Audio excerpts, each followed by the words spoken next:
Oh, everyone, you are in for a treat. I am interviewing today Sally Thornton, and the words of wisdom that she speaks around the questions to ask yourself as an entrepreneur, the question around, are you working to live or living to work, and so much other good information for all of us that's like that inspo that is just so like down deep in your bones. You're gonna know what I'm talking about.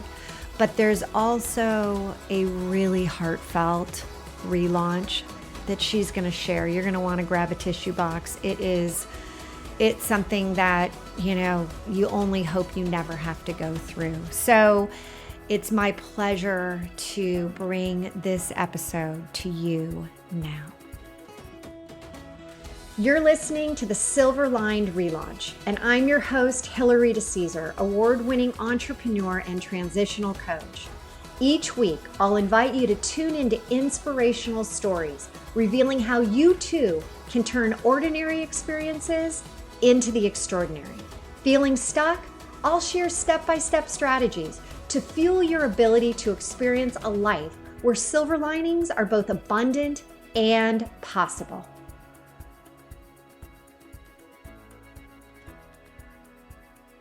Hey there, and welcome to the Silver Lined Relaunch. And today I have somebody near and dear to my heart. You are going to absolutely want to take some time out of your busy day and hear this conversation. Sally Thornton is a powerhouse, and she has had some of the most insane relaunches. And it has built her to this point where, you know what? She's got grit, she's got grace, and you are going to have so many takeaways after this conversation. So, Sally, thank you for joining after 15 years of knowing you and admire you and respecting you and everything about you. I'm so happy to have you on the show. Oh, thank you. I'm so honored. When you said like, you want to do this, I'm like, hell yes. I love talking with you. Well, it's just so fun. And, we've had a great, relationship, not only in business world, but personally. And I would love to ask you, as we go into this conversation and we start talking about the relaunch, and there's usually for many people that significant relaunch that can sometimes change the trajectory of our lives. Mm. You know, I'm going to go there, but can you, before we dive into that, can you share a little bit about your story, about how you came to be this, phenom, and then we'll dive into that big relaunch. Sure. It was interesting because I love your premise so much, because there are so many relaunches. I had to really think about like, which one would we talk about? So I guess the quick story is like the first relaunch was graduating from the University of Minnesota. I grew up in Minnesota. My boyfriend at the time broke up with me for awful reasons. He's like, anyway, long story. And so I moved to I New think York. we all have one of those, right? Right? Awful reasons. So when I moved to New York, it was like my first, like, I got to just restart, right? I didn't even want to be in the same city as him. And what's great about New York is you can just start over, right? So that was like super fun. And I learned to walk fast and talk fast and work all of the time. And I met my now husband, and he was working in investment banking and I was working in consulting, and we worked all the time, which we thought was super normative because also from the Midwest, like we just value work. Like I was like picking strawberries when I was 15 in Minnesota because just work felt so good. Like you just felt like you had value when you did work.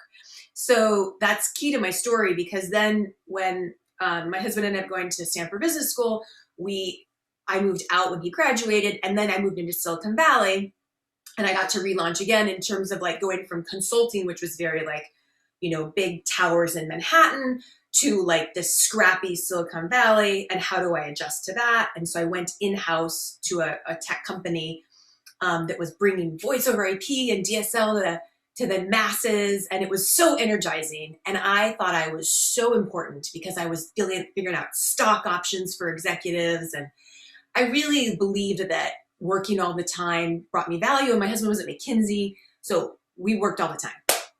Then what happened was my mom was turning 60 and she said, I want to do something, but I'm not sure what. So my sister and brother said, let's surprise her. You fly out and we'll do a little party for her.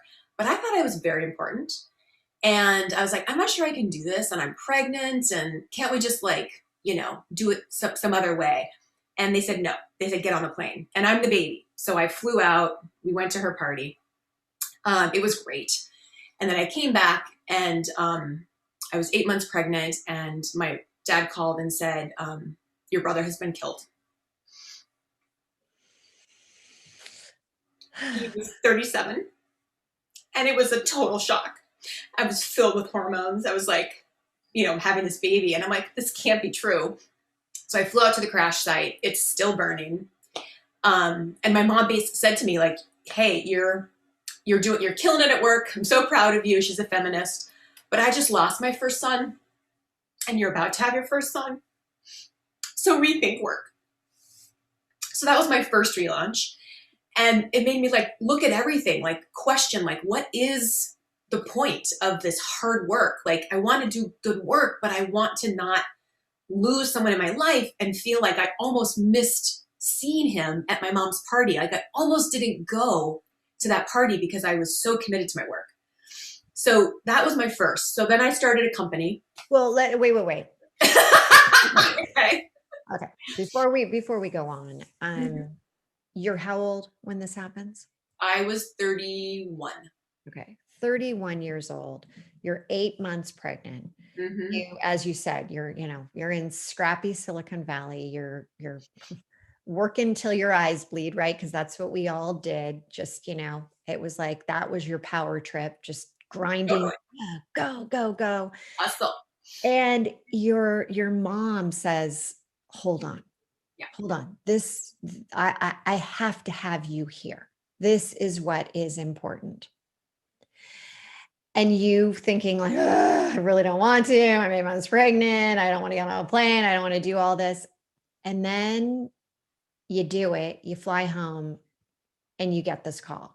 Mm-hmm. So your entire life at that point, really, we're not even, it's a reset, but it's just, it got flipped. As you said, you had your hormones going through you and you had just lost your brother. Mm-hmm. And as you said, you had to then get back on a plane and go out and see the site. And all this. So when you are going through this, when you're, even flying, I can't even imagine you being on that plane, having to go all those hours back out to, you had just flown back and now you're going right back out. Can you tell us really what was going through your mind at that point about life? Yeah, it is the stages of grief. It was shock, right? Because he's my big brother and big brothers stay with you, right? They're your protector. You don't think you're going to lose a sibling. You're going to eventually lose your parents, right? But you don't think you're going to lose a sibling. And he felt strong and almost impenetrable because he had leukemia when I was 12 and he survived it. He was the only survivor in his ward because leukemia back then was they had only experimental drugs.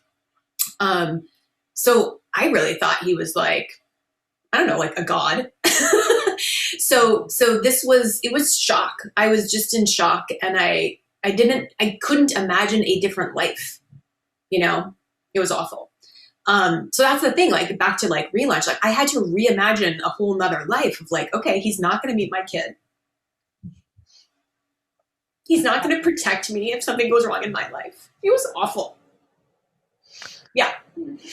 So you're really at this point where you're reassessing everything. You're thinking what really matters in life. Yeah. What's the point? I remember going to the grocery store in Redwood Shores and being how do people just buy groceries? Like, why is everyone I felt like everyone was in a trance. It was just like taking everything for granted. Yeah, it's weird. The way grief hit me was very, like I felt like I was on a drug, that I was like, we were in the Matrix or something. Yeah. So yeah, it made me question everything I believed. I find that when you lose somebody, it it really, especially whether it is a parent or whether it's a sibling or a child, and this is from all of the, conversations that I've had, and it's from personal experience losing my mom, fairly suddenly, Yes. just recently. I was almost like, I felt the same where I was like, what am I really doing? Like, Yes. what everything seems so trivial. It's like Exactly. people would call me and they'd be, saying something. I'd be like, do you understand? In my mind, I was like, do you understand? I just lost somebody so near and dear, somebody that I love so much. And there was anger inside of me that this had happened. Yes. And did you find that it took you time to get over that part of it, where it's like, you know, their lives were cut short? What's the reason behind it? What's the purpose? What am I supposed to be gaining from this experience? Because it freaking sucks. Yeah. Um, the trivial part that you mentioned is huge. I have not lost that. So I am changed forever. That trivial stuff does not bother me. Um, I genuinely don't engage in gossip because I just find it like worthless. And I don't judge other people. So it's interesting. Like I come from a place of compassion. So when I see people who are working all the time or feel like they're in a trance doing things that I would consider trivial, I don't see them as less than. I just see them as they haven't had that experience yet. And I'm almost kind of like, good for you. So it doesn't come Stay from in that bubble as long as you can. but for When me, it pops, it's really, really bad. yeah, you can't go back. It's like you can't unsee what you've seen. You can't unfeel the priority shift. So it changed my career to being like, I'm going to be in control of my time. I'm going to be not asking for permission to see my kids in corporate America. Like, oh, may I please go to my doctor's appointment for my child's wellness check? Like, it made me change everything, and I've not ever gone back. Okay, Um, so let's talk about that. So what came from it is you ended up having your child, your son, and then how long did you stop working at that point? Did you say, "Hey, it's a complete reset"? What was your process there? it was like mind opening. How might we rethink work so that it is not in conflict with life? So you were And saying, I want to control time. yep, I don't want to be asking if I'm going to go to an appointment. I want to be in control of, I want to be in control. and that And not of is plane crashing. Like I still recognize my humanity and the fact that life is super precious and I don't have control over that. But whatever I can have control over, which is the people in my life I love, I am going to have that be the priority and not ask for permission to see the people I love. Right. Which is typical corporate America. Like, I need to take this day off. Is that okay if I do this thing? Like that was like, it just seemed so like 1700s to me. So I didn't know how to change corporate America so I started my own thing. It was like, I joke that like if I had had a mental breakdown in Minneapolis where I grew up, I probably just would have been drinking a lot. But in Silicon Valley, when you have a mental breakdown, your idea is, let's start a company. Like that's the way to go. okay. Can I tell you something? That is so true. I was going through a divorce and I'm like, I need to get out of this. I need to start a brand new company. I need to start a security company to keep kids safe online. Darn it. That needs to happen right now. Exactly. This is Okay. definitely work therapy. So entrepreneurship. So now you've had this enormous, significant relaunch in your life, and it has rocked you to your inner core. And now you're saying, all right, I got to build up the foundation again. I got to rethink everything. And so you started this business, and tell us about what you've been doing and about that relaunch, because that's significant as well. Yeah, and there's two in there actually. So the first is Flexperience. That was the first business 15 years ago. It was experienced professionals who wanted to do flexible work. Pedro, actually, our mutual friend, helped me name it. And it was wonderful for me because it was mission driven. Let's reimagine the future of work. So I started researching the future of work. I started thinking about a book, which got me in front of people who should not have given me the time of day, because I was interviewing them about the future of work. And I started to work with Stanford about the future of work. So with Stanford Clayman, which is the gender research arm of Stanford, they're social scientists. They were educating me. It was just this beautiful community of learning and collaborating around reimagining work, right? Because from a social science perspective, 15 years ago, there were like even fewer women in leadership. Like the challenge around gender equity has been, we know, a problem and a stalling for a long time. And so Stanford Clayman, the leaders there, were so excited that I was interested in starting a company that would help to solve it. So they asked me to be on the board. That really informed my work. It was this beautiful virtuous cycle of how do we learn and do together, right? So that was Flexperience. And I had two co-founders because I didn't believe in myself as an entrepreneur. I didn't get an MBA. My husband did Stanford, right? I went to University of Minnesota. I have an undergraduate degree in international relations. I was working in, corporate in terms of like HR and compensation. So I love math. I love spreadsheets. I understand human issues with HR, but I didn't know how to run a business, right? I was advising other people, right, about business. So I had to whole idea of who am I to do this? Oh, 100%. Oh, 100%. especially when we start to think about, the counterparts of a man and how they, they don't need, but we felt like we had to have all of, we don't have this, we don't have that. But you had this experience that said, hey, I need to reimagine what the future of work looks like for myself and for everyone else out there. Yeah, exactly. And, the beauty of having co-founders is you have people to bounce ideas off with. You have a tribe, right? There were three of us. So there was a lot of beauty in it and a lot of tension because you have different risk profiles. You have different ways of thinking about how we should pay people, how we should, which clients we should do first. Like the priorities, it's tough. It's like a marriage without the sex.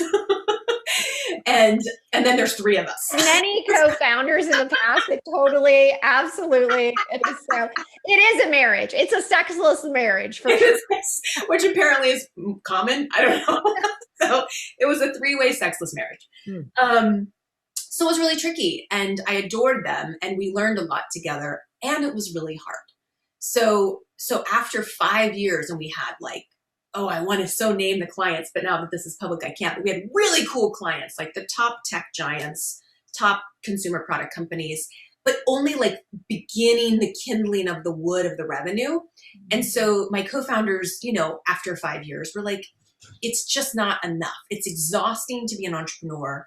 The money is not great in the first few years. You're working for sweat equity and you wonder, will it pay off? Right? So they decided this is not for us.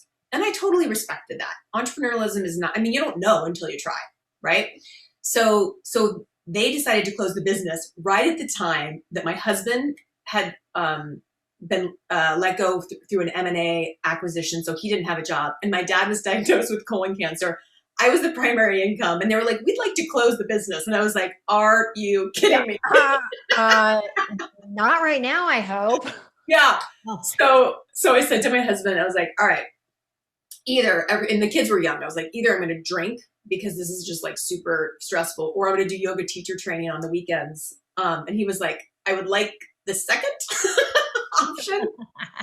So I had this sabbatical period where, because of a non-compete, even though they were not starting another business, so there was no competition. It was very odd emotionally to go through that. I couldn't work because of the business was winding down. My husband wasn't working, so I just did yoga teacher training Okay, to so just Sally, how long was this where you 6 weren't working? months. Yeah, 6? yeah, 6 months. And it was the longest 6 months of my life because remember me, like I am like go, go, go. And oh, by the way, with no money, right? Mhm. So it's super stressful, but I use that time to talk to all my clients and say, hey, should I, this is actually really good insights from, I think from a relaunch perspective that other people could use. Is what I'm doing actually valuable to me, or are you just being nice?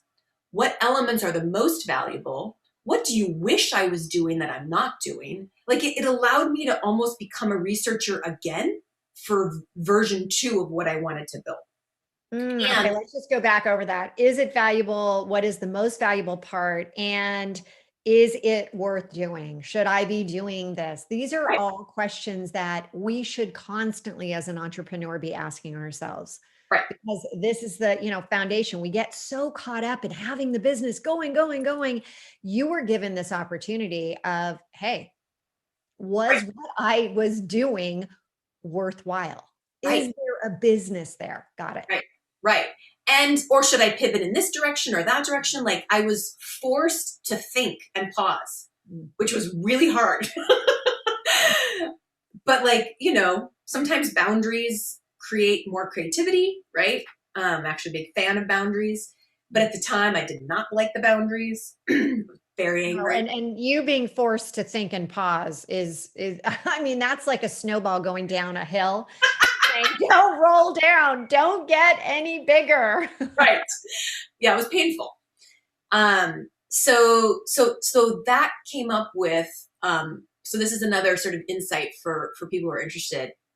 I surround myself with people who I just adore intellectually, emotionally, like spiritually. And I just ask them all, like, what should I do? And my Midwestern roots, for those of who are not from Midwest, like humble, like you don't think you have all the answers. I certainly didn't think I had all the answers. And so by getting the wisdom of all the people around me, the answers became clear. You need to do this. No one else is doing this.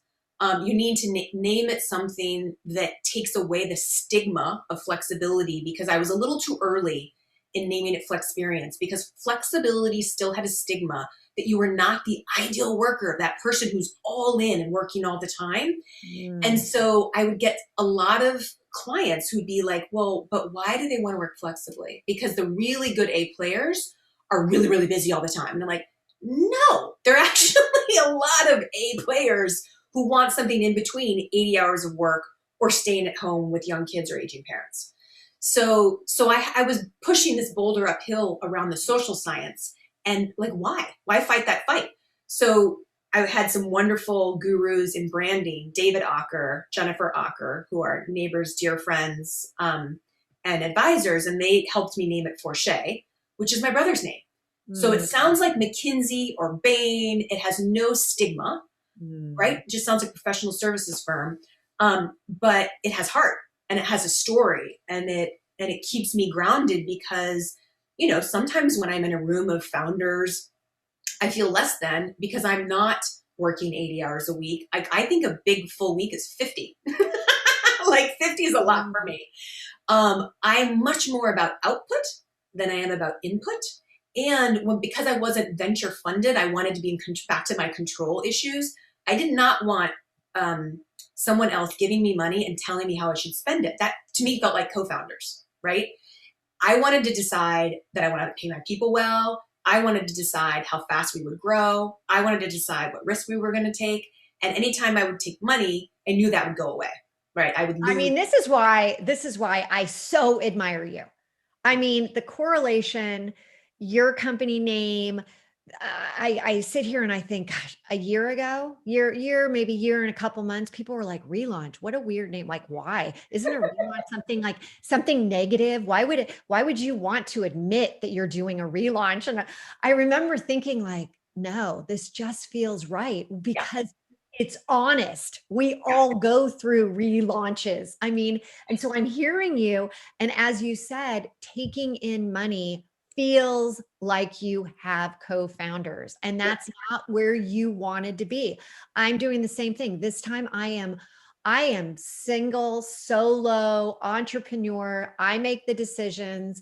I'm not taking in any capital. And my God, the groundswell is happening because the relaunch is happening. And so when you say Forshay and how that represents something to you down deep, when you walk in, you have that, you know why you're there. Yeah. Oh Yeah. God, I love that. Yeah. But I also have to embrace the healthy tension because I still can feel less than, right? I am a human.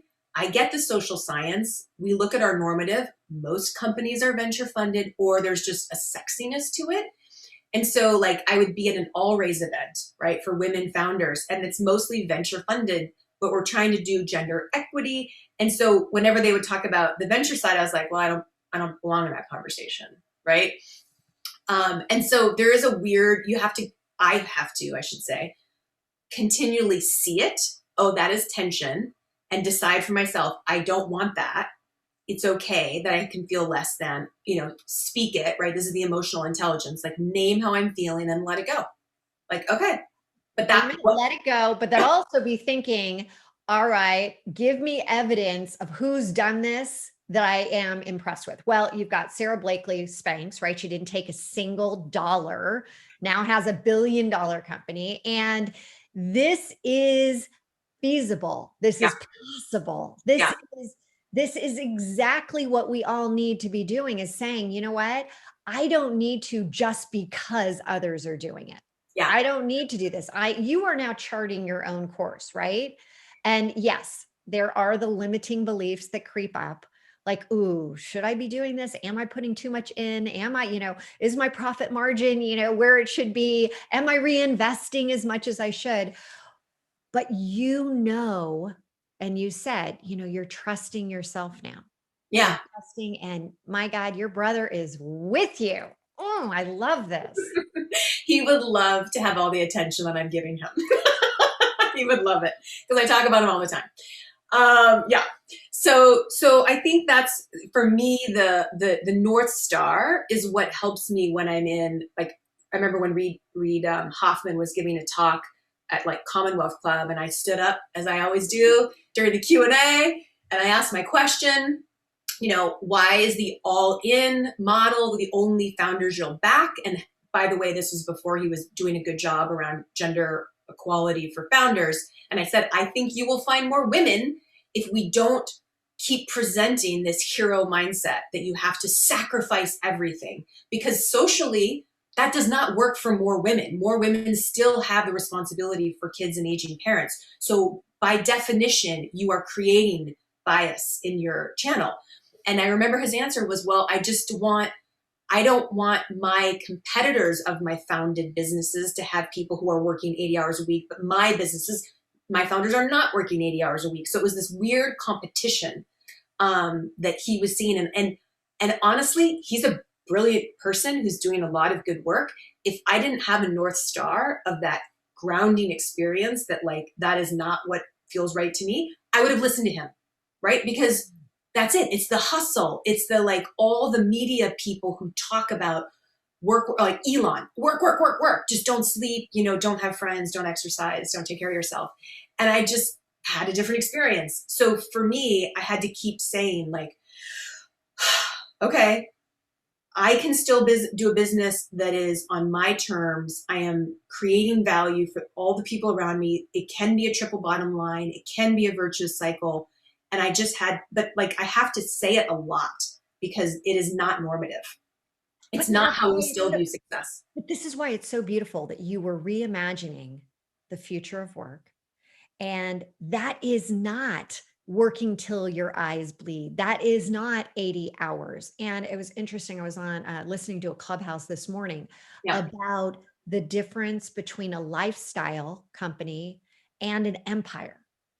And they were defining it. And I had never thought of it in those terms, that what is it that you are looking to really create? Are you looking to sell the business? Are you looking to continue to grow it into, a massive group? But when you talk about Reid Hoffman, you talk about the investors, they're looking for the unicorn. Yeah. That's what they want. That's what they want to invest in, right? Right.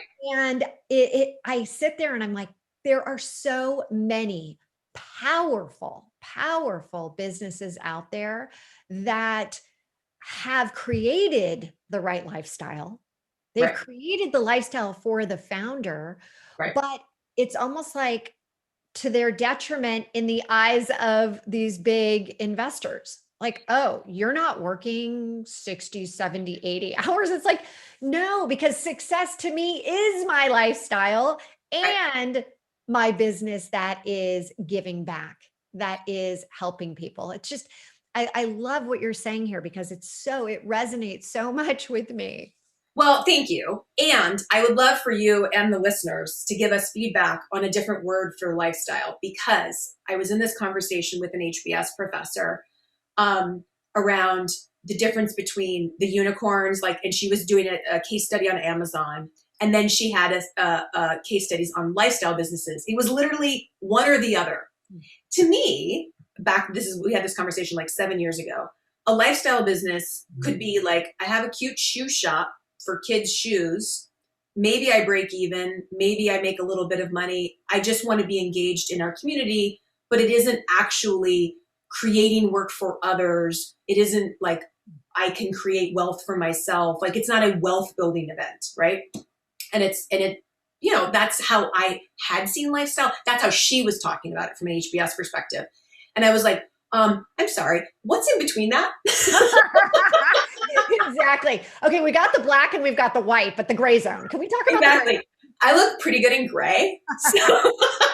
And as a matter of fact, I'm kind of in the gray zone.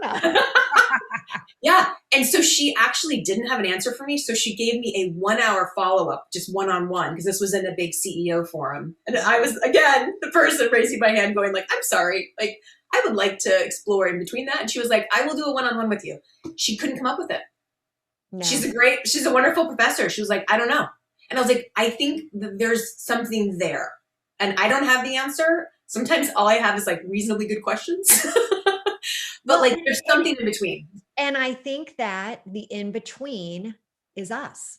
Mm-hmm. Right? I mean, that's what's in between. It's a business that is impacting, mm-hmm. right? We are making an impact in the world. Mm-hmm.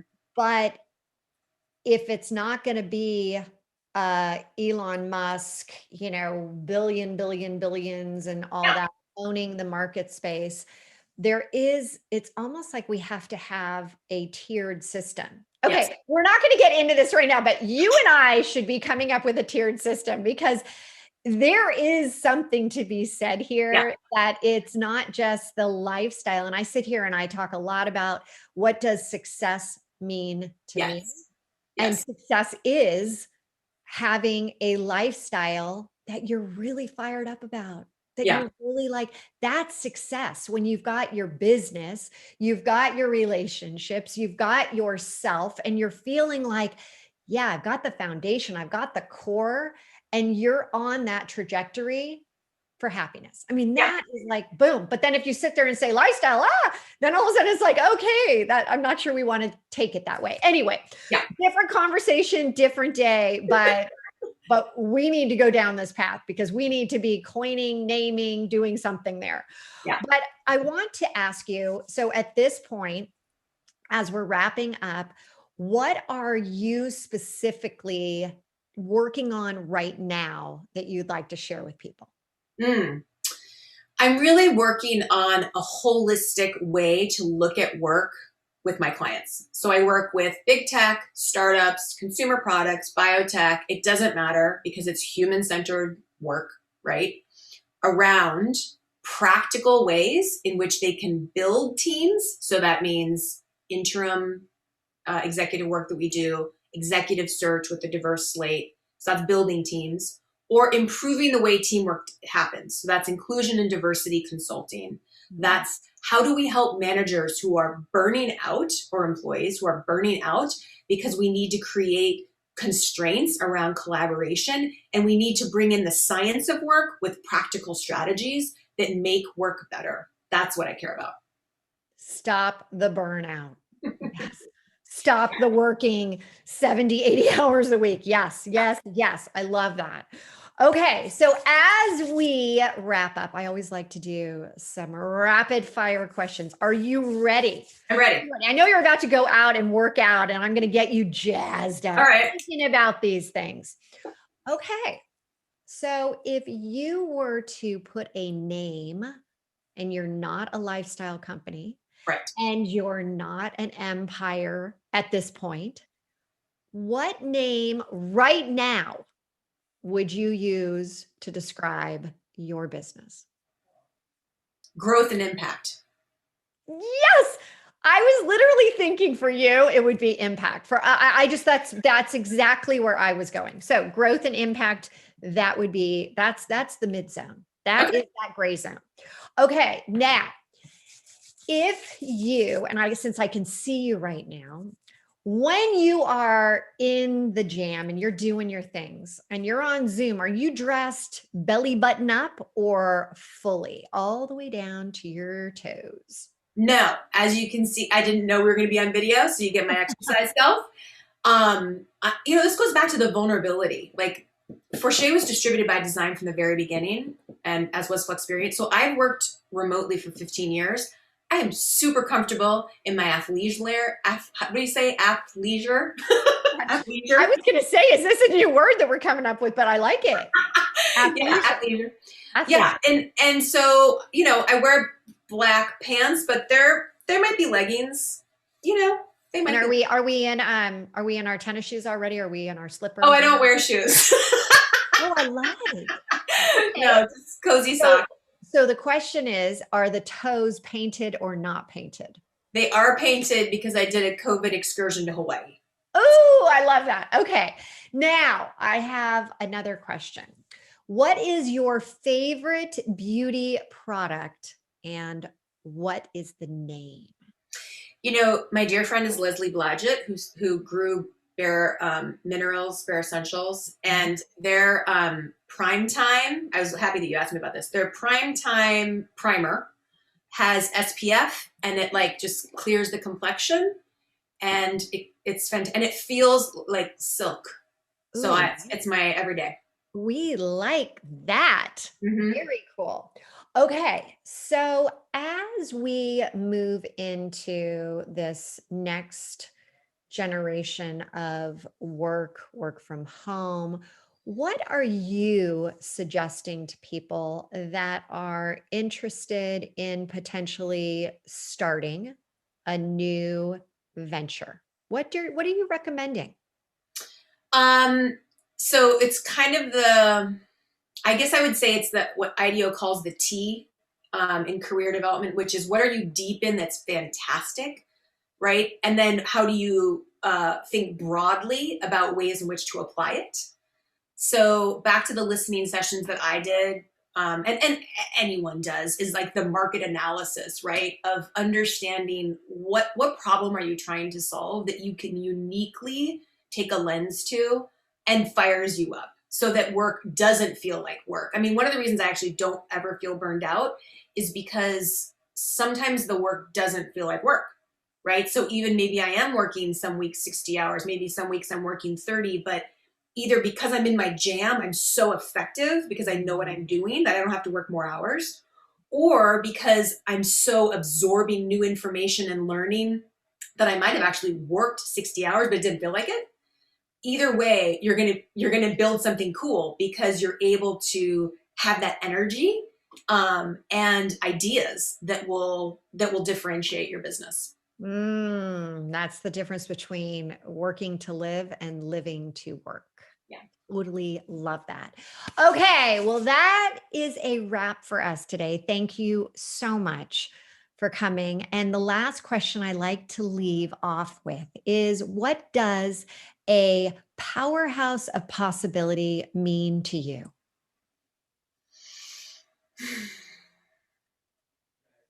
I think the most powerhouse thing you can do is define what success genuinely is for you. Like genuinely try to ignore the noise and listen to both your intellect and your emotional center and say, what are my criteria? What am I actually going to judge myself on? Yeah, that's powerful to me. And so many people don't do that. So many people don't really understand what success is to them. So that is so spot on. Absolutely. Okay. Well, Sally, thank you for being here, and on to the next conversation that we will be having, because there are some goodies that came from this one. Thank you. We will have to go over to Clubhouse and have some of these follow-up conversations for sure. Absolutely. I'm in anytime. Thank you, Hillary. Thanks so much. Thank you so much for tuning in to another episode of the Silver Lined Relaunch. If I said something today that resonated with you, will you please head over to iTunes right now and leave us a 5-star review and share this episode with others and help them find the silver linings as well. And don't forget, you can have immediate access to the show notes, any giveaways, and the links to those amazing beauty products at therelaunchco.com/podcast. Until next time, there's always a silver lining, and now is the time to hit the reset button to relaunch those transitions into transformations.